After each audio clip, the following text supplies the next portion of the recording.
اگر ہر چیز کے وجود کا کوئی سبب ہے تو خدا کے وجود کا کیا سبب ہے؟ جی اب اس پہ آتے ہیں نا، پہلے یہی تو سمجھنا پڑے گا. دیکھیں ہم خدا کو تصور میں لاتے ہیں اپنے عقل کے. ٹھیک ہے. سب سے بڑی مسٹیک یہی ہے. عقل خود ایک خلقت کا حصہ ہے نا. اچھا، عقل ایک خلقت ہے نا. آپ خلقت جو ہے اس کے اندر خالق کو لانا چاہتے ہیں. مثال ایک گلاس میں پانی ہے جو آپ نے تالاب سے بھرا ہے، ٹھیک ہے، اس میں سے آپ نے نکالا ہے، تالاب کا حصہ اس گلاس میں آیا ہے. اب وہ گلاس چاہے کہ پورا تالاب اس کے اندر آ جائے، کیسے آئے گا؟ وہ نہیں آئے گا. اب میں آسان تھوڑی سی مثال کو اور آسان کر دوں. آپ سفر کرتے ہیں، سفر ایک جزیرہ ہے، مثال جزیرہ ہے سری لنکا ہے، جزیرہ ہے. اب اس جزیرے میں آپ بائی روڈ سفر کرتے ہیں، ایک سٹیج پہ آتے ہیں جہاں پہ راستہ ختم ہو جاتا ہے. ٹھیک ہے. اب آپ کیا کریں گے یہاں پہ؟ اب آپ گاڑی سے آ رہے تھے، کیا آپ گاڑی سے آگے جا سکتے ہیں؟ نہیں جا سکتے. آپ کی حد ختم ہو گئی ہے. اب آپ کو دوسری سواری چاہیے. اب آپ کو کشتی چاہیے، آپ کو ایئر کرافٹ چاہیے جو آپ کو اس طرف لے جائے. عقل آپ کو ایک حد تک لے جائے گی، اس کے آگے نہیں لے جائے گی وہ. ٹھیک ہے. اس کے آگے آپ کو دوسری سواری چاہیے. اب کیونکہ بات آئی ہے تو چلے میں یہیں سے کھول دیتا ہوں اس کو، مجھے بعد میں آنا تھا اس کی طرف. کہ سوال یہ نا کہ چلو مان لے سبب ہے، خدا ہے، تو یہی سوال ہے کہ نظر کیوں نہیں آتا، وہ دکھتا کیوں نہیں ہے؟ جی بالکل. عقل میں ہماری اس کی تصویر کیوں نہیں بنتی؟ یہ دونوں اکٹھے سوال تھے کہ خدا کے وجود کا کیا سبب ہے، اور خدا کا وجود ہے تو وہ ظاہر کیوں نہیں ہوتا. ٹھیک ہے. اب میں آپ کو بتاؤں ظاہر سے مراد، دیکھنے سے مراد کیا ہوتی ہے. آپ جب کوئی چیز کو دیکھتے ہیں، کس چیز سے دیکھتے ہیں؟ آنکھ سے دیکھتے ہیں. بالکل. آنکھ کے اندر ایک بصر ہے اور آنکھ کے پیچھے ایک بصیرت ہے. جی. بصر میں آپ کو جو چیز نظر آتی ہے وہ کیسے نظر آتی ہے؟ مثال یہ ستون ہے سامنے، یا یہ مائک ہے سامنے، یہ مجھے کیسے نظر آ رہا ہے؟ نور سے. آنکھ کے نور سے نظر نہیں آ رہا. اگر لائٹ بند کر دیں گے تو کیا یہ نظر آئے گا؟ نہیں، روشنی سے نظر آ رہا ہے. اس کا مطلب ایک نور ہے. جی.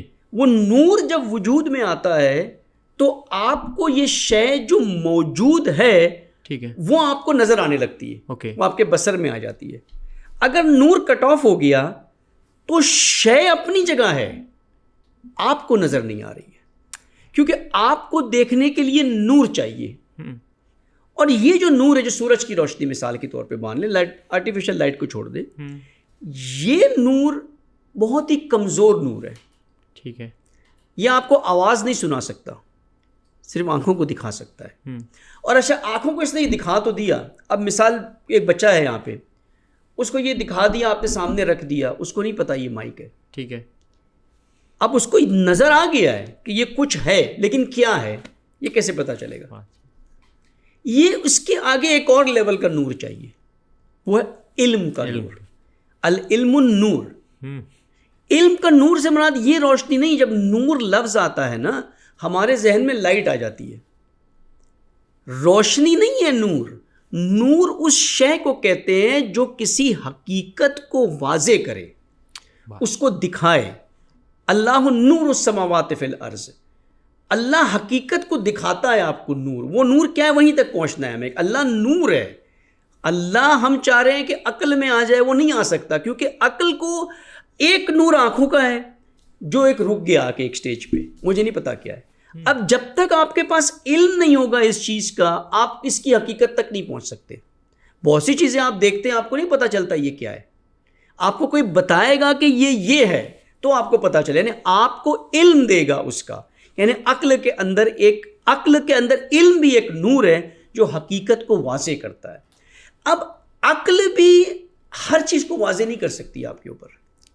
یا تو کسی اور کو بات سمجھ آئی ہے، اس نے تفکر کیا ہے، فکر کیا ہے، اس کے بعد ہی اس نتیجے پہ پہنچا اور دوسروں کو اس نے منتقل کیا ہے. ہر چیز اس کے سمجھ. مثال آپ لیں، یہ نیوٹن کی مثال لے لیں. نیوٹن نے دیکھا ایک پھل نیچے سے گرا، اس نے اس کے اوپر کیا کیا؟ اس کے اوپر ایک قانون کی حقیقت کھلی. کس نے کھولا؟ وہ آنکھوں نے نہیں کھولا. آنکھوں نے صرف بتایا کہ اوپر سے چیز نیچے آتی ہے. قانون کہاں سے اس کے اندر کو سمجھ میں آیا؟ اسے عقل کے ذریعے سمجھ میں آیا. وہ بھی سائنٹیفک طریقے سے سمجھ میں آیا کہ ہر چیز اوپر ہوتی ہے، جب اس کو پھینکو تو اوپر نہیں جاتی، نیچے آتی ہے. اس کا مطلب نیچے ایک طاقت ہے. اس نے عقل کے ذریعے ایک سائنٹیفک لا کو کشف کر دیا کہ سائنٹیفکلی آ گیا اس کے اوپر. تو ایک نور یہ ہے کہ جو عقل کو، علم جو نور ہے آپ کو چیزوں کی حقیقت کو واضح کر، لیکن یہ محدود ہے. اگر یہ لامحدود ہوتا تو آپ کو ہر چیز دیکھتے ہی عقل سمجھا دیتی یہ کیا ہے، یہ لامحدود ہے۔ اب جس طرح سے ایک اشیاء آنکھوں کے نور کے لیے لمیٹڈ ہے، عقل کے لیے بھی ہر شے نہیں کلیئر ہے، اس کے لیے بھی محدودیت ہے، اس کی لمٹ ہے۔ اب اس سے بھی بالا ایک نور ہے، وہ نور ہے نور ہستی، جو ہستی کو واضح کرتا ہے۔ اب ہستی کو جو نور واضح کر رہا ہے وہ آپ کی عقل کی حد سے باہر ہے، وہ عقل میں نہیں آ سکتا، آپ کی عقل سے بالا تر ہے۔ وہ کہاں پر آئے گا، کہاں پہ آپ کو سمجھ میں آئے گی وہ چیز؟ مثال ہم کہتے ہیں نا کہ ایک چیز آپ کو مثال لے کہ آپ کو کہیں کہ آپ کا بیٹا ہے، اس نے غلط کام کیا ہے، سارے دلیل موجود ہے کہ اس نے قتل کر دیا کسی کا، دلائل سارے موجود ہے، ماں کہتی میرا دل نہیں مانتا کہ میرا بیٹا یہ کام کر سکتے ہیں۔ عقل بتا رہی ہے، پھر بھی یعنی عقل سے بالا تر ایک چیز ہے نا، وہ اندر کے قوانین ہیں انسان کے، یہ قوانین پھر کہاں سے آئے؟ یہ کون سا نور ہے جو یہ بتاتا ہے آپ کو ہستی کو بتائے گا؟ اس نور کو ہم عقل سے اور آنکھوں سے دیکھنا چاہتے ہیں یا یہ حس خمسہ سے محسوس کرنا چاہتے ہیں، وہ نہیں ہو سکتا، وہ اس کے بالا تر ہے۔ اس کا رشتہ انسان کے قلب سے ہے، اس کے دل سے، اس کے وجود سے، اس کی ہستی سے۔ اس کا وجود جب اس کائنات کی حقیقت سے کنیکٹ ہوگا تب اس کے اوپر وہ راز کھلے گا کہ خدا کیا ہے، کیا شے ہے، وہ واقعی وہ شے ہے یا شے سے بالا تر ہے؟ وہ شے نہیں ہے، اللہ کی ذات نور ہے، یعنی جو اس ہستی میں کائنات میں سب کچھ ہے اس کو واضح کر دیتا ہے، آپ کو دکھا دیتا ہے، آنکھوں سے دکھا دیتا ہے، کانوں سے سنا دیتا ہے، عقل سے بتا دیتا ہے اور محسوس کرا دیتا ہے قلب کے اوپر۔